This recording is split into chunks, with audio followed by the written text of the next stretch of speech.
SSS pensioner ka ba? July ang birth month mo? Huwag mong iscroll ang video na ito dahil baka maantala ang iyong pensyon kung hindi mo magagawa ang mahalagang requirement na ito. Naglabas ng paalala ang SSS para sa mga pensioners na required mag-comply sa Annual Confirmation of Pensioners o ACOP program ngayong Hulyo.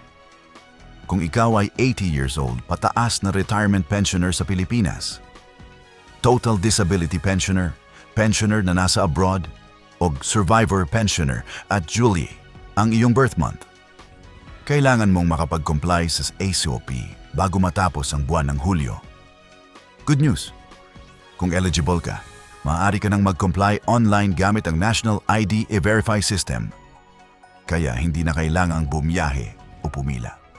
Tandaan, ang hindi pagsunod sa ACOP requirement ay maaaring magresulta sa pansamantalang suspension ng iyong pensyon hanggang makapag-comply ka.